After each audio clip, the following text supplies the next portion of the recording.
आज हमारी પાસે આવ્યું હતું યુએસબી વાળા પ્રોબ્લેમ કે એના 3 યુએસબી પોર્ટ બગડી ગયા હતા. તો મેં કીધું હાલો આપણે એનો વિડીયો બનાવી નાખીએ. અમારે તો એ જ કામ હોય એટલે મધરબોર્ડ બહાર કાઢ્યું ને એના યુએસબી પોર્ટ છે ને ડ્રાય મારીને કાઢવાની કરી દીધું ચાલુ, કેમ કે હીટિંગ તો કરવું જ પડે. જ્યારે ડ્રાય મારીએ એટલે પ્રોપર હીટ થઈ ગયા એટલે ત્યાંથી પ્લગ આઉટ કરવું જ પડે, નકર તો ભેગું ન થાય.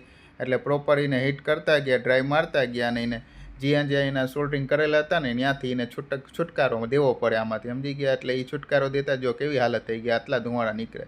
અને આ એનું છે ને હવે એને ક્લિનિંગે કરવું પડે, કેમ કે પાછું નવું આપણે યુએસબી પોર્ટ લગાવશી એટલે એની જગ્યા જોઈએ અંદર સોલ્ડરિંગ કરવા માટે.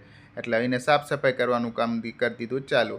અને આ તમે જો સાફ સફાઈ કરી ને એમાં બહુ વાર લાગે ને આ જોઈ લ્યુંનું રિઝલ્ટ કેવું મસ્તીનું સાફ કરી નાખ્યું. પછી અમે લગાડી દીધો નવો યુએસબી પોર્ટ. આ યુએસબી પોર્ટ લગાડવામાં છે ઇઝી, તમે લગાડી શકો અને ટ્રાય કરજો એટલે મધરબોર્ડ બળી જાય.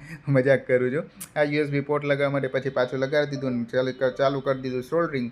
અને એ મિનિમમ અમને 2 થી 3 મિનિટ જેવું થયું એટલે ફટાફટ સોલ્ડરિંગ કરી નાખ્યું અને ફટાફટ એને ફિટિંગે કરી નાખ્યું. અને પછી અમે એનો વારો આવ્યો ટેસ્ટિંગ કરવાનો. જો આ પ્રોપર એના પાછા બે ખૂટા હતા ને એ પ્રોપર બાકી. પછી અમારે કરવાનું ટેસ્ટિંગ, એટલે મેં બારોબાર જ પહેલાં ટેસ્ટ કરી દીધું કે ડિસ્પ્લેનો કેબલ ને પાવર કેબલ ને એ બધું કરી દીધું, લગાડી દીધું.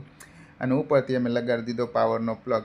હાલ છેડો મારી દીધો, હાલો પછી લગાડી દીધો, છેડો લગાડી દીધો. હવે શોર્ટિંગ કર્યું અને અહીંયાથી કીબોર્ડનો યુએસબી પોર્ટ લગાડી દીધો. અહીંયા તમે જોશો ને તમે લોકો ઓન બોમ્બ. હવે મળીએ કાલે. Bye bye.